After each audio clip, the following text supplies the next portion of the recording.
चलिए अब रुक करते हैं खबरों का विस्तार से। लखनऊ में आज योगी कैबिनेट की अहम बैठक हुई, जिसमें डिप्टी सीएम केशव प्रसाद मौर्य, मंत्री आशुतोष टंडन, श्रीकांत शर्मा, सिद्धार्थ नाथ सिंह सहित तमाम बड़े नेता कैबिनेट की इस बैठक में मौजूद रहे।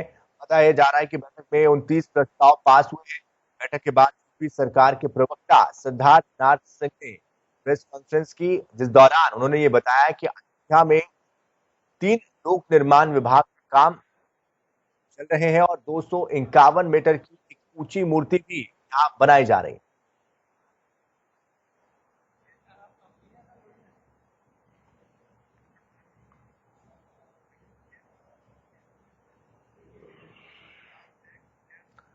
उत्तर प्रदेश में मिशन रोजगार के तहत चयनितों को नियुक्ति पत्र बांटने का सिलसिला शुरू हो रहा है। मुख्यमंत्री योगी आदित्यनाथ ने बुधवार को उत्तर प्रदेश सेवा आयोग यूपीपीएससी से चयनित 130 आबकारी निरीक्षकों को नियुक्ति पत्र वितरित किया। नवनियुक्त आबकारी निरीक्षकों को बधाई देते हुए सीएम योगी ने कहा कि लोक सेवा आयोग ने ईमानदारी और पारदर्शिता से चयन किया है। मुख्यमंत्री ने कहा कि दिसंबर तक 50,000 और नौजवानों को सरकारी नौकरी।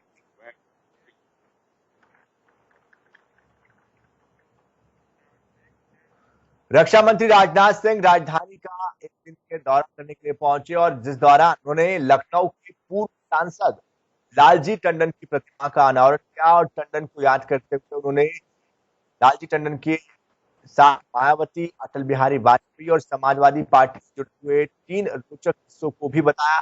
वही इसके बाद संजय गांधी आयुर्विज्ञान संस्थान में भर्ती पूर्व मुख्यमंत्री कल्याण सिंह से वो मिलने पहुंचे।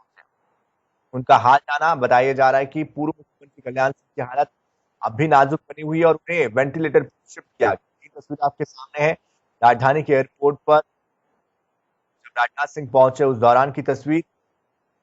टंडन की प्रतिमा का जब अनावरण किया उस दौरान और पूर्व सीएम कल्याण सिंह से जब मिलने के लिए अस्पताल पहुंचे उस वक्त की तस्वीर।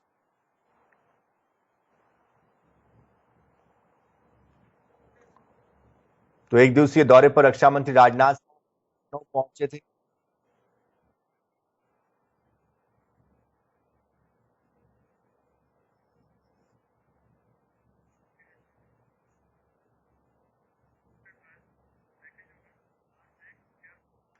सियासत का शोर शुरू हो गया है। समाजवादी पार्टी के मुखिया साइकिल छोड़कर क्रांति रथ पर सवार हो गए। विधानसभा चुनाव 2022 का शंखनाद करते हुए अखिलेश की यात्रा लखनऊ होते हुए उन्नाव पहुंची। पहला पड़ाव कितना दिलचस्प रहा और आगे कितना रहेगा, देखिए।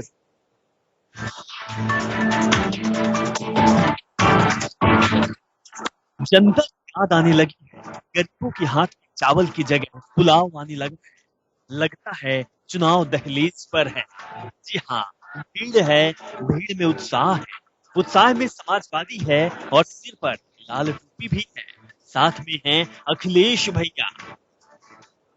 समाजवादी पार्टी हर वर्ग को जोड़ेगी। समाजवादी पार्टी हर वर्ग को साथ लेकर के चलेगी। समाजवादी पार्टी ने हमेशा विकास को, खुशहाली को प्राथमिकता दी है।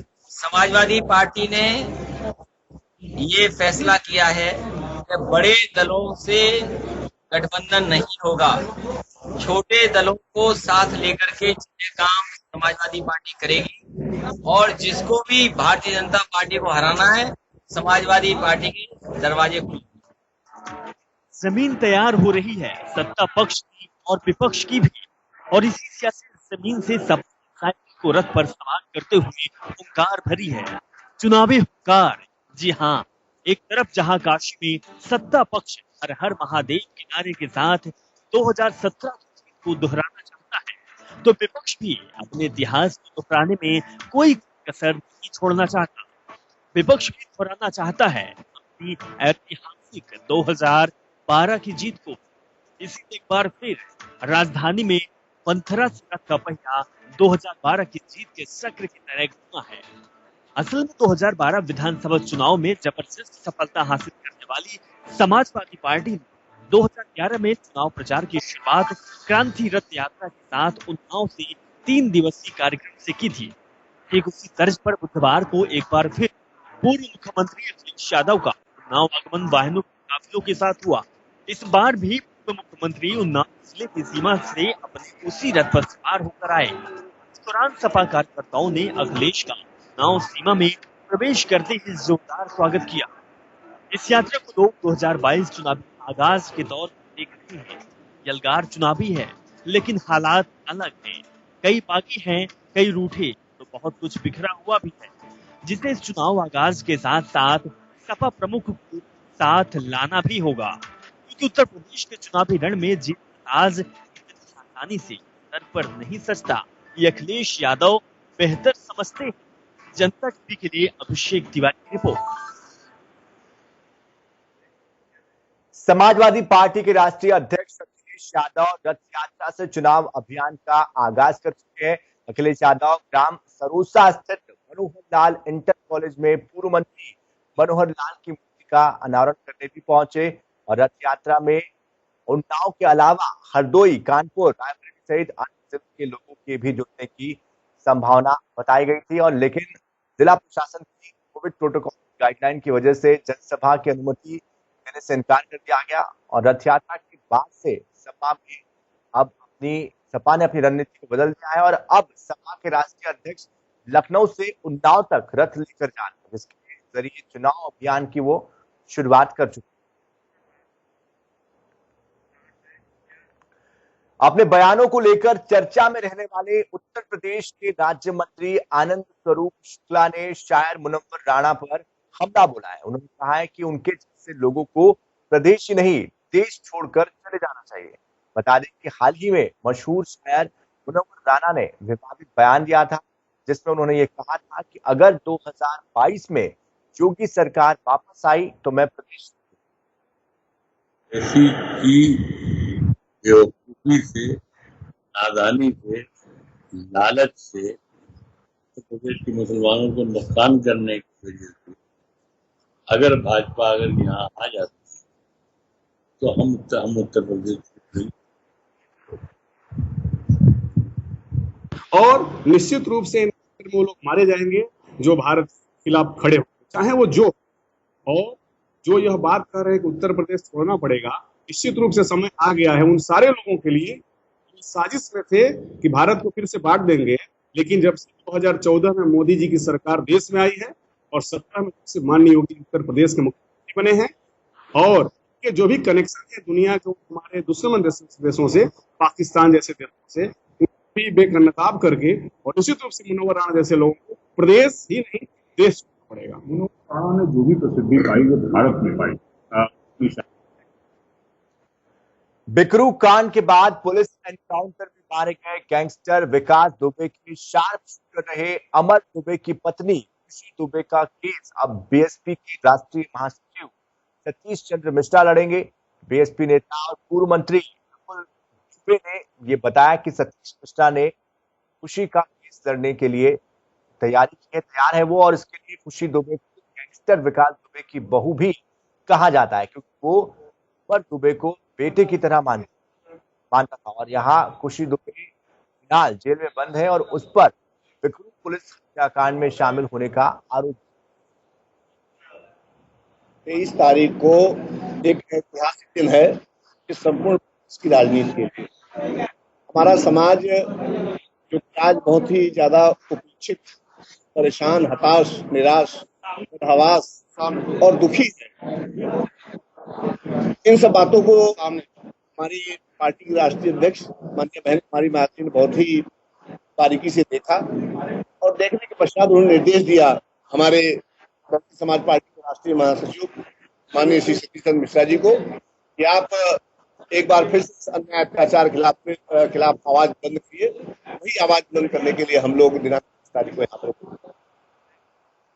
चुनाव दहलीज पर है, पर ब्राह्मण सियासत के केंद्र में हर दल ब्राह्मणों को साधने की कवायद में जुटा हुआ और इसी जाति के जोड़ तोड़ पर जारी सियासत में कांग्रेस भी पीछे नहीं है, वो भी पड़ी है।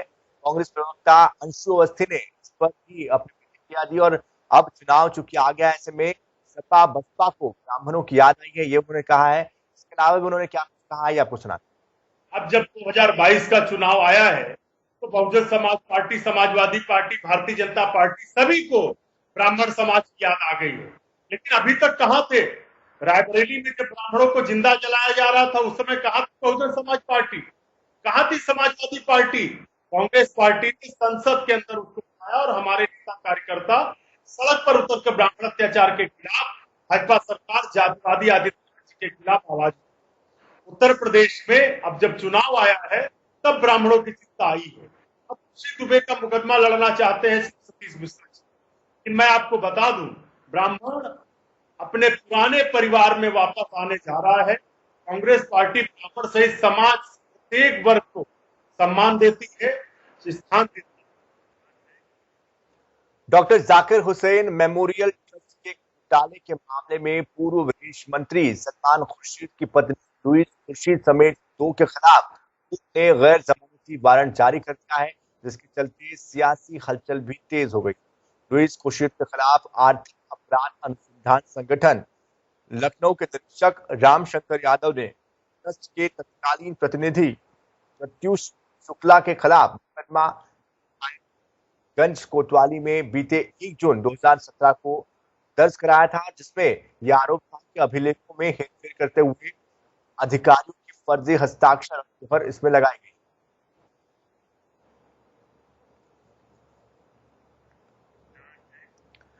मुजफ्फरनगर की क्राइम ब्रांच और बुढ़ाना पुलिस टीम की संयुक्त कार्रवाई करते हुए चेकिंग के दौरान 2 अंतरराज्यीय गांजा तस्करों को गिरफ्तार किया है, जिनके पास से एक कार 100 किलो गांजा बरामद हुआ है। वही पुलिस अधिकारी की माने तो दोनों ही गांजा सप्लायर आंध्र प्रदेश से गांजे की तस्करी कर उत्तर प्रदेश और दिल्ली में ऊंचे दामों पर बेचा करते थे। बिहार पुलिस ने दोनों अंतरराज्यीय गांजा सप्लायर से पूछताछ के बाद उन्हें सलाखों के पीछे भेज दिया है।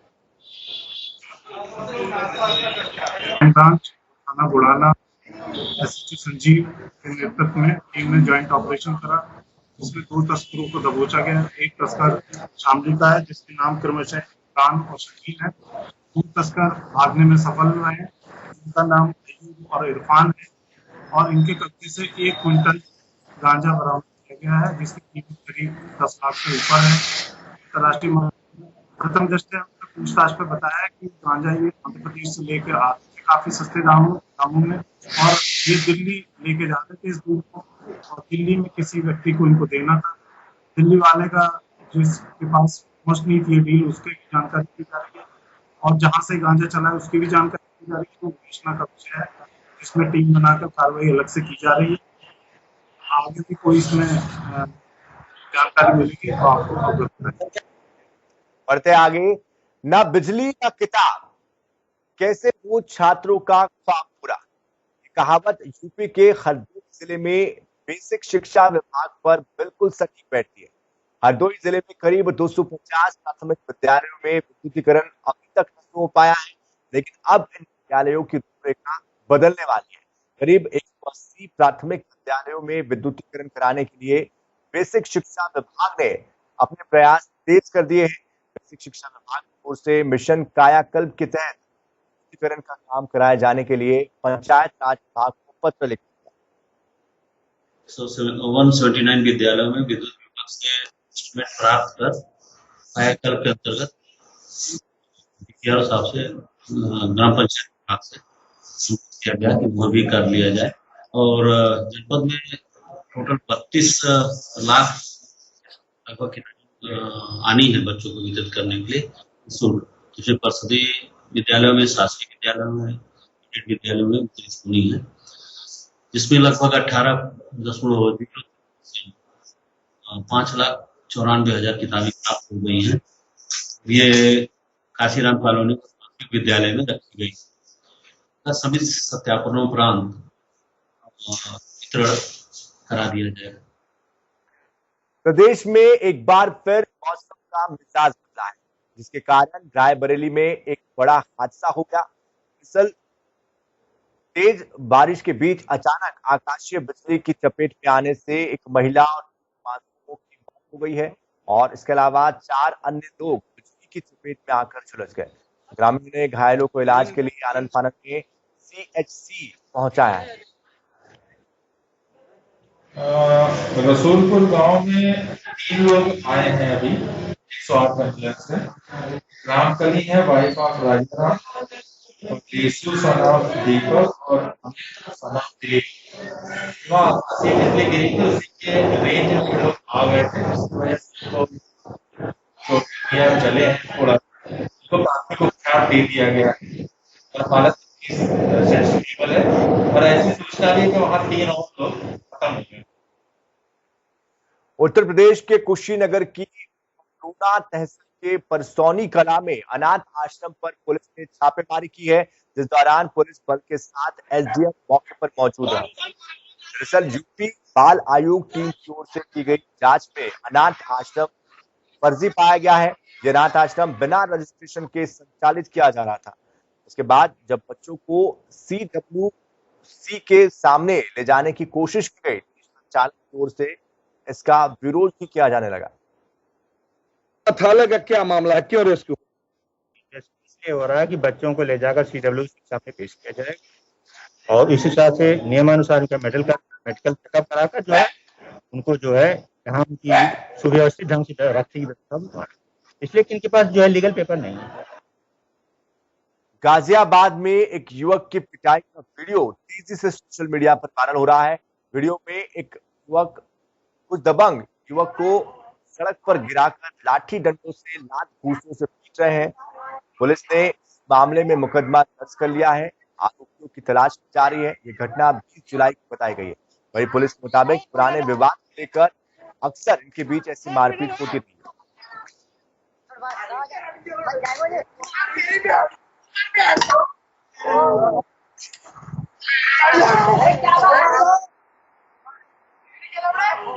ये वीडियो थाना लोनी बॉर्डर क्षेत्र का है। इसमें एक लड़का है, उसके साथ वीडियो में दिखाई दे रहा है 2 युवक उसके साथ मारपीट कर रहे हैं डंडों से।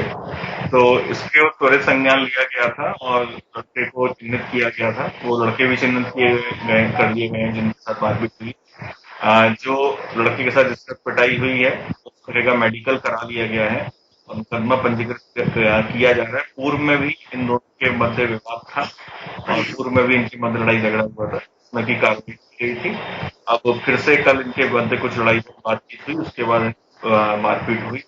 तो अब इसमें मुकदमा पंजीकृत फिर से किया जा रहा है और आवश्यक कार्रवाई जाएगी। लखनऊ मेडिकल कॉलेज में मारपीट का वीडियो वायरल हो रहा है। बताया जा रहा है कि इंजेक्शन न लगाने को लेकर युवक के साथ मारपीट का ये विवाद सामने आया था और वीडियो में ये साफ नजर आ रहा है कि कैसे 3 से 4 कंपाउंडर किस तरह मोबाइल छीनने की कोशिश कर रहे हैं और युवक के साथ मारपीट वो कर रहे हैं। ये वीडियो अस्पताल की लापरवाही का उदाहरण है, किस तरह से यहाँ लापरवाही बरती।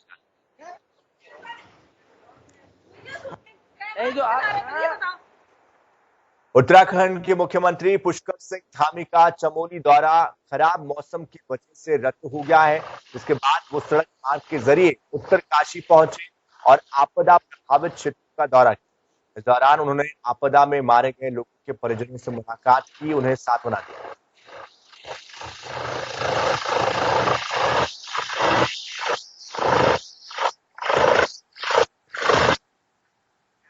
उत्तराखंड की राजधानी देहरादून के कई चौराहों पर युवा इकट्ठा होकर हाथ में पोस्टर और बैनर लिए सरकार से कठोर भू कानून की मांग करते हुए नजर आए, जिसकी असल वजह पिछले 1 माह से सोशल मीडिया पर चल रही मुहिम उत्तराखंड मांगे भू कानून है। हाथों में बैनर पोस्टर लिए युवाओं का यह कहना है कि उत्तराखंड के नवनिर्वाचित सीएम पुष्कर सिंह धामी एक युवा है और वो राज्य के युवाओं से ज्यादा कनेक्ट कर सकते हैं। उत्तराखंड राज्य में भू कानून की मांग उठना कोई नई बात नहीं है। राज्य गठन के बाद से ही चाहे भाजपा हो या फिर कांग्रेस, दोनों ही दलों ने भू कानून की मांग उठाई है।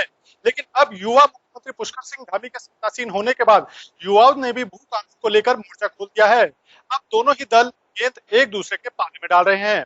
अपने सहयोगी रुपेश के साथ अजीत कांबोज, जनता टीवी, देहरादून। देहरादून में मुख्यमंत्री पुष्कर सिंह धामी ने कोविड-19 से प्रभावित पर्यटन और 4 धाम यात्रा से संबंधित गतिविधियों से जुड़े लोगों के लिए 200 करोड़ के पैकेज की घोषणा की है।